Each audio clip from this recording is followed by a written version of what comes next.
کہ نہیں تھی، بات تھی چادر کی، بات تھی عزت کی، بات تھی اسلام کی۔ بات جب اسلام کی ہے تو دیکھیں اسلام نے عورت کو کیسا مقام اور مرتبہ عطا کیا ہے کہ عورت کی عزت خراب کرنے والے کا سر تن سے جدا کر دیا گیا۔ بتائیں کہ آج کون سی عورت سڑکوں میں نکل کے اپنی عزت مانگ رہی ہے؟ اور دوسری دیکھیں بات، ایسی بکواسیں کی گئی، ایسی بکواسیں کی گئی، کلمہ کفر پوسٹروں کے اوپر لکھ کے جو ہے انہوں نے وہاں پہ دکھائے گئے۔ کیا میں 9 سال کی تھی، وہ 50 سال کا تھا، میری آواز کو دبا دیا گیا، اس کی آواز آج بھی مسجدوں میں گونجتی ہے۔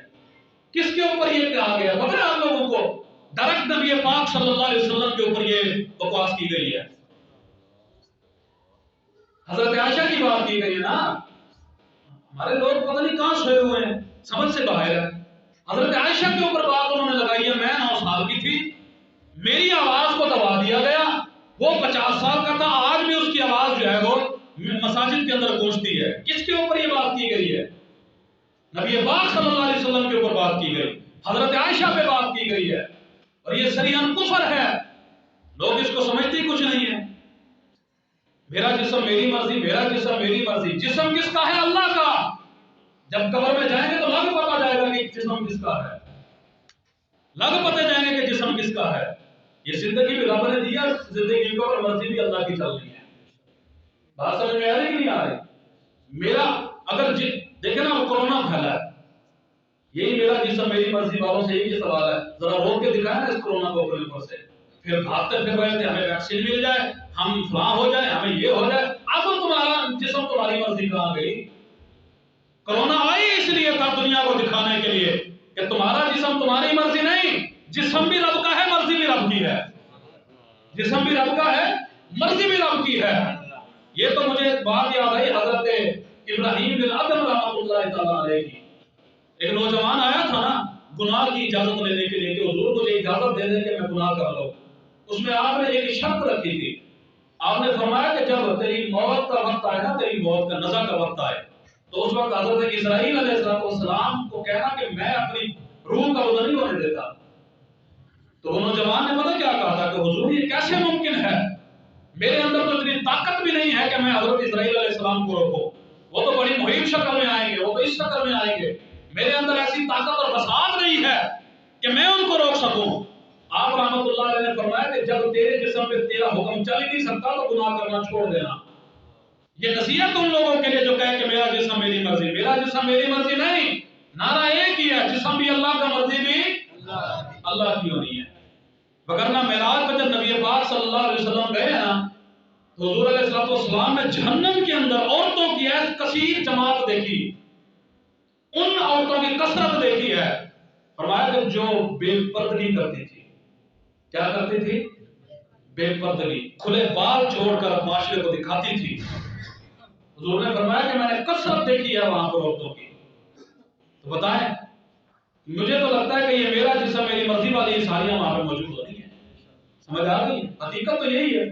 وگرنہ جتنے اسلام نے عورت کو حقوق دیا، آج تک کسی مذہب نے اتنے حقوق نہیں دیے۔ اسلام نے عورت کے قدموں کے نیچے جنت رکھ دی ہے، اسلام نے عورت کو ماں کا درجہ دیا، اسلام نے عورت کو بہن کا درجہ دیا، اسلام نے عورت کو خلیہ بنا دیا۔ اس سے بڑھ کر اسلام اور عزت، کتنی عزت عورت کو دے۔ جس کو اپنی عزت نہیں نہ نظر آتی وہ آئینے میں جا کے اپنی شکل دیکھے کہ اسلام نے عورت کو کتنی عزت عطا فرمائی ہے۔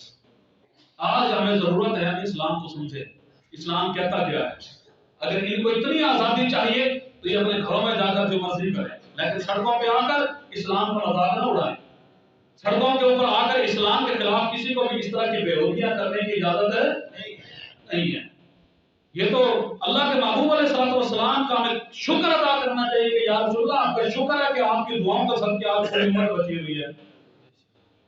وگرنہ کیا ہوتا؟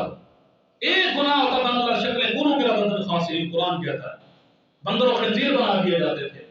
لیکن آج کیا ہوتا ہے؟ اربوں گناہ جو پچھلی امتوں میں تھا آج اس امت کے اندر موجود ہے۔ کیوں شکلیں تبدیل نہیں ہوتی؟ ایک ہی بات ہے، کون دیتا ہے دینے کو منہ چاہیے، دینے والا ہے سچا ہمارا نبی۔ یہ تو حضور کی دعاؤں کا صدقہ ہے کہ بلا آج بچے ہوئے ہیں، وگرنہ یقین کریں کہ ہماری حالت بچنے والی نہیں ہے۔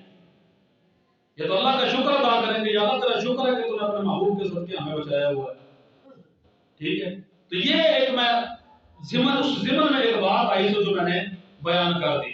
تو سدرۃ المنتہا تک جو ہے وہ نبی پاک صلی اللہ تعالیٰ علیہ وسلم حضرت جبرائیل علیہ السلام کے پروں کے اوپر جو ہے وہ گئے. اور سدرۃ المنتہا سے مقام کعبہ قوسین تک جس کا ذکر قرآن میں آیا فَكَانَ قَابَ قَوْسَيْنِ اور ادنا کے مقام تک اللہ کے محبوب علیہ السلام قدرتی تخت کے اوپر بیٹھ کر گئے. اچھا اب جب بیت المقدس سے آسمانوں کی طرف جب گئے تو اس وقت نبی پاک صلی اللہ علیہ وسلم نے انبیاء سے نبیوں سے ملاقاتیں بھی فرمائی. کس سے ملاقاتیں فرمائی؟ نبیوں سے ملاقاتیں بھی کی. کیا جب پہلے آسمان پر گئے تو پہلے آسمان پر ملاقات ہوئی حضرت آدم علیہ السلام سے. اس سے پہلے حضرت آدم علیہ السلام سے ملاقات کہاں ہوئی تھی؟ بیت المقدس میں. کہاں؟ بیت المقدس میں. سنتے جائیے گا. دوسرے آسمان پر نبی پاک صلی اللہ تعالیٰ علیہ وسلم کی ملاقات جو ہے وہ حضرت یحییٰ علیہ السلام اور حضرت سیدنا عیسیٰ علیہ السلام سے ملاقات ہوئی. تیسرے آسمان پر حضرت سیدنا یوسف علیہ السلام سے ملاقات ہوئی. اب وہی یوسف کے جو بیت المقدس میں حضور کو دیکھتے رہ گئے تھے, یا رسول اللہ میں اپنے حسن پر بڑا مان تھا تو اس لیے یا رسول اللہ آپ کو دیکھا جو نہیں تھا. جی آپ کو دیکھا جو نہیں تھا. وہی یوسف پہلے بیت المقدس میں موجود ہے, اب تیسرے آسمان پر بھی موجود ہے. چوتھے آسمان پر حضرت سیدنا ادریس علیہ السلام سے ملاقات ہوتی ہے. پانچویں آسمان پر حضرت ہارون علیہ السلام سے ملاقات ہوتی ہے. چھٹے آسمان پر حضرت موسیٰ علیہ السلام سے ملاقات ہوتی ہے. پہلے حضرت موسیٰ علیہ السلام کو کہاں دیکھا؟ اپنی قبر میں دیکھا کہ وہ کیا کر رہے ہیں. ہوا قائم یصلی فی قبرہ, وہ اپنی قبر میں کھڑے ہو کر نماز ادا کر رہے ہیں. دوسری جگہ بیت المقدس میں دیکھا کہ وہ حضور کی اقتداء میں نماز ادا کر رہے ہیں. جب چھٹے آسمان پر گئے تو حضرت موسیٰ علیہ السلام کو مصطفیٰ نے وہاں بھی دیکھا.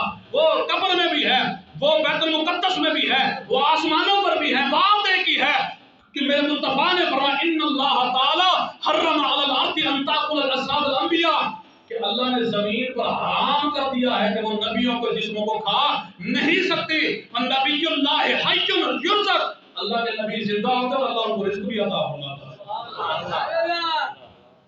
اللہ کے نبی کیا ہوتے ہیں؟ سیاستہ کی حدیث ہے ابن ماجہ کی, یہ والی جو میں نے پڑھی, سمجھ آ گئی. تو چھٹے آسمان پر کس سے ملاقات ہوتی ہے؟ حضرت موسیٰ علیہ السلام سے. اور ساتویں آسمان پر جد امجد حضرت ابراہیم علیہ السلام سے ملاقات ہوتی ہے. اچھا یہاں پر ایک بات مزے کی ہے کہ الیواقیت الجواہر کے اندر لکھا ہے کہ جب حضرت جبرائیل علیہ السلام نبی پاک صلی اللہ علیہ وسلم کو لے کر سدرۃ المنتہا تک گئے نا, ابھی میں نے پہلے روایت بیان کی کہ سدرۃ المنتہا سے مقام کعبہ قوسین تک حضور جو ہے وہ رف رف پر گئے ہیں, قدرتی تخت پر گئے ہیں. تو مسجد حرم سے لے کے سدرۃ المنتہا تک جبریل ساتھ ہے. آگے جبریل کیوں نہیں گئے؟ آگے جبریل کیوں نہیں گئے؟ تو جب حضور علیہ السلام سدرۃ المنتہا کے مقام پر پہنچے نا, یہ عرش پر ساتویں آسمان سے تھوڑا سا اوپر ایک مقام ہے سدرہ, بیری کا درخت ہے وہاں پر. کیا ہے جی؟ بیری کا درخت ہے. عربی میں سدرہ بیری کے درخت کو کہا جاتا ہے. تو وہاں پر وہ بیری کا درخت موجود تھا. تو جبریل علیہ السلام سے حضور نے فرمایا جبریل آگے چلو. تفسیر روح البیان کے اندر لکھا ہے جبریل آگے چلو. جبریل عرض کرنے لگے یا رسول اللہ بس میری یہیں تک بس ہے. لو دنوت ان ملت لطرحت, فرمایا کہ اگر میں ایک پورا بھی یہاں سے آگے چلا. کون کہہ رہے ہیں؟ نوری فرشتوں کے سردار جبریل کہہ رہے ہیں.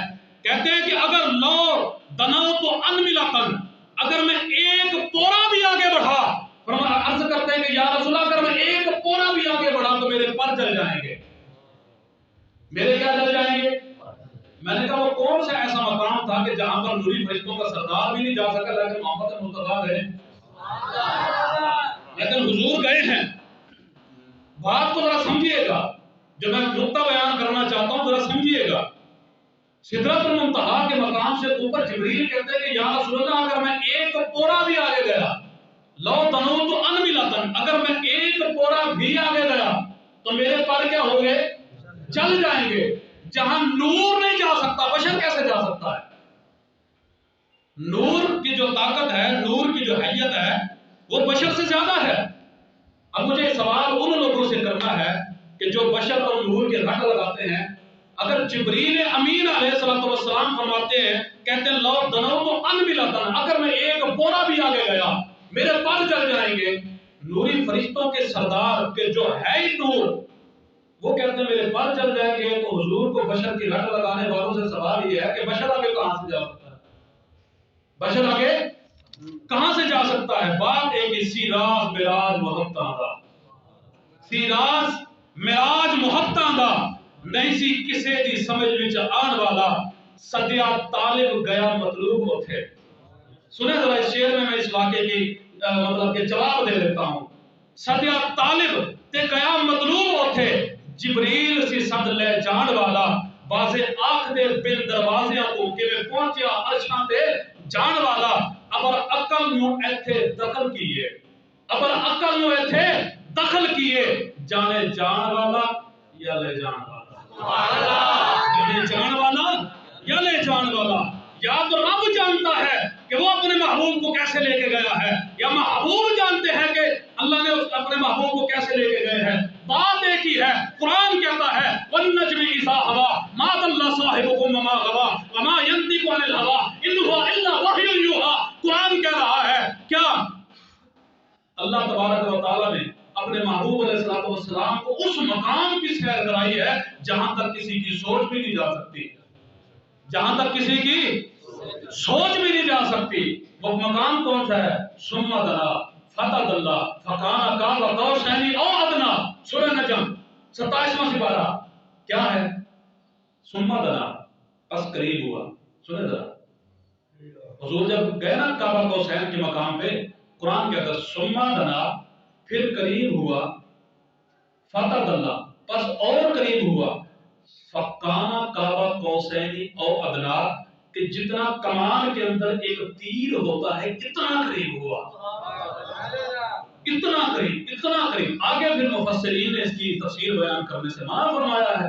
لیکن جب حضور معراج سے واپس آئے تو صحابہ نے یہ سوال پوچھا یا رسول اللہ صلی اللہ تعالیٰ علیہ وسلم اللہ کو دیکھا؟ میرے مصطفیٰ نے فرمایا ہاں دیکھا. یا رسول اللہ کیسا پایا؟ فرمایا کہ انا رأیت ربی فی احسن صورہ، کہ میں نے اللہ کو بڑی پیاری شکل میں دیکھا ہے، بڑے پیاری شکل میں دیکھا ہے. یا رسول اللہ اگر ہم اللہ کا دیدار کرنا چاہیں تو اس کی کیا صورت ہے؟ میرے مصطفیٰ نے فرمایا کہ رب کا دیدار تو کوئی نہیں کر سکتا، لیکن ہاں اگر کوئی رب کے مظہر کا دیدار کرنا چاہے وہ میں محمد مصطفیٰ کو دیکھ لے، وہ میں محمد مصطفیٰ کو دیکھ لے.